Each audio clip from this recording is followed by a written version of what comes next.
Ljudi moji, prošlo je već 6 mjeseci kako sam ja dobio ove zanimljive stvarčice iz Einhella, tako da je došlo vrijeme da napravimo nekakav test i sam zaključak ovih igračaka nakon pola godine korištenja.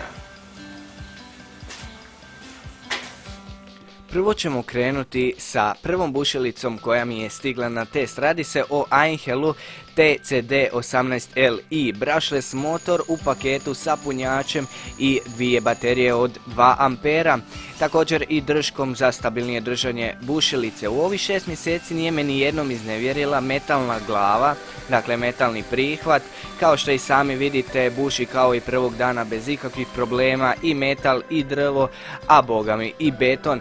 Tako da što se tiče toga, super bušilica, 1500 kuna, to vam je nekih 200-tinjak eura. Mislim da se isplati stvarno bušilica za te novce, sumnjam da ćete naći bolju i kvalitetnije izrade. Stvarno, u ovih 6 mjeseci, kažem, nijedno me nije iznevjerila i sve moje preporuke ima ova bušilica.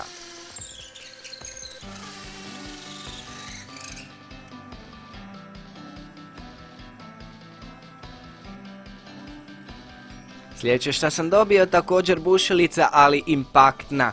Dakle, radi se o impaktnoj bušilici iz Einhella TCI18Li. Također motor od 180 Nm, brushless motor, dakle motor bez četkice, i kao što vidite i dalje kao i prvog dana zabode taj iver vijak od 50 mm duboko u drvo.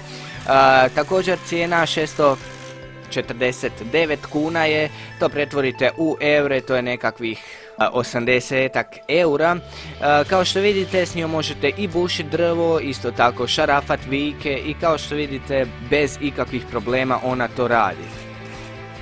Ergonomski dizajn u ovih 6 mjeseci, kao ni sa prošlom bušilicom, nije me uopće iznevjerila. Dakle, kao i prvog dana ima jačinu, s njom šarafam i vijke, šarafe i matice, ali također i kotače sa automobila bez problema možete skinuti sa ovom bušilicom. Tako da, može se reći da je odličan proizvod.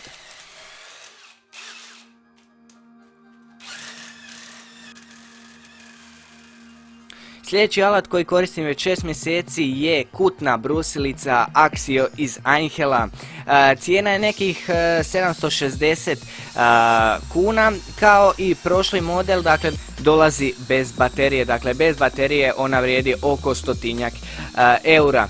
U ovih 6 mjeseci nije se nijednom ni pregrijala ni ništa, dakle koristim ju svaki dan za rezanje i za brušenje, to ste mogli i sami uočiti tokom gledanja mojih videa. Dakle, bez problema sječe to tako nekakve metalne profile, može se reći kao maslac. Tako da, što se tiče toga, brushlessov motor ne zagrijava se tako brzo, kad se zagrije sama se ugasi da se ne optereti i može se reći da je stvarno odličan alat. Sljedeći je također Aquo alat koji dolaze bez baterije, dakle radi se o Einhellu TRS18Li, on ima klasičan standardni motor. Dakle, kači se bilo koja baterija od Power Exchange asortimana. Također košta 440 kuna, to vam je u prevodu tu malo manje od 70 eura, dakle nekih 60-65 eura. Može se reći da jako dobro ima ovo spremište za prašinu, dakle pokupi maltene svu prašinu, ujedno možete i prikačiti u tu rupu i usisavač, što je stvarno odlično. Vrlo lagano se koristi, ima potenciometar, posebno mi se sviđa jer može se koristiti samo sa jednom rukom i može se reći da je jako koristan alat, a dosta i jeftin, zato jer za 60 eura ne možete dobiti tako baš profesionalni alat. Tako da, što se tiče ove brusilice, palac gore, ovih 6 mjeseci odlično me služila, tako da mogu reći da se stvarno isplati i vrlo je jeftino. Sljedeće na popisu je cirkular, također Aku. Radi se o cirkularu Einhell TCS18Li sa klasičnim motorom, dakle motor koji ima klasične četkice. Cijena 630 kuna, to vam je manje od 90 eura. S njim sam iskreno najmanje radio, onako za neke debele fosne baš i nije, ali ovako za nekakve klasične daske od 3 cm je odlično i za letve stvarno što se toga tiče je odličan, ali za nešto deblje baš i nije. I zadnji alat koji je jedini koji ide na struju, radi se o mokrosuvom usisivaču iz Einhella TVC 2340 SA. Cijena mu je 1275 kuna, što vam je u prevodu nekih malo manje od 150 eura.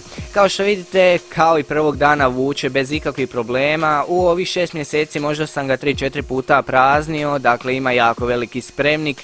Biturbo motor, dakle može i puštati pod velikom kompresijom zrak van i možete na primjer ispuhat cijelu radionu, što je stvarno odlično. Dakle, kao i prvog dana ima jačinu usisavanja i bilo koliko da je jak motor, uopće se nijednom nije pregrio. Dakle, kad god pipnete ga, on je i dalje hladan, što je stvarno nevjerovatno. Neki usisavači, maltene 2-3 kvadrata prostora s njim usisate, već je i pun i pregrijan i pritisak mu opada, ali kao što vidite ovaj usisavač, kod njega to nije ta stvar. Znate zapravo onaj osjećaj kad toliko dobro vuče usisavač da mi je sve žao ga ugasit. Pa meni je svaki put kad tako usisavam radionu, što je stvarno odlično. Palac gore za ovaj usisavač. Isto tako imam vojsku baterija od nekih 6 komada, dakle 2 od 2 ampera, jednu od 2,6, jednu od 3, jednu od 4, jednu od 5,2 ampera i to se sve pogoni na 2 punjača. Imam maltene sve baterije osim 1,5 amper. Iskreno najviše koristim sve ove baterije osim 2 ampera, dakle one su mi uvijek nekako sa strane, uvijek napunjene, spremne i čekaju, ali najviše koristim ove jače baterije zato jer puno duže radim s njima. Ljudi moji, došli smo na sam kraj ovog videa. Šta reći osim da su me ovi uređaji dosad služili stvarno odlično. Dakle, u mom posjedu su tu oko 6 mjeseci i mogu reći da se svaki od njih isplatio. Posebno ova bušilica, flekserica, impaktna bušilica, ekscentrična brusilica, čak i cirkular, sve baterije su stvarno perfektne. Usisavač da ni ne pričam, dakle on vuče kao i prvog dana, dakle svi ovi uređaji su i dalje kao i prvog dana, dakle nijednom me nisu iznevjerili u ovih 6 mjeseci, ni jedna baterija, ni jedan uređaj, što je stvarno odlično. Ujedno, puno su jeftiniji od ostalih, a uopće se to ne osjeti. Dakle, imao sam onaj komplet Makitinih uređaja, što su mi sad trenutno na terenu, i ovih Einhellovih. Uspoređivao sam ih i maltene su isti rezultati. Čak i Einhell negdje i bolji. Dakle, napravit ću video i o tome. Dakle, ali suština svega ovoga, Einhell je stvarno odličan posao napravio sa ovim brushless modelima i općenito Power Exchange tehnologiji.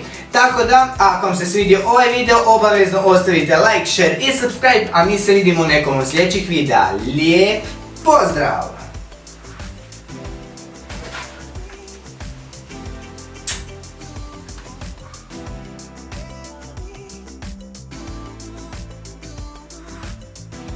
Sve unboxinge i recenzije ovih alata možete naći u deskripciji videa.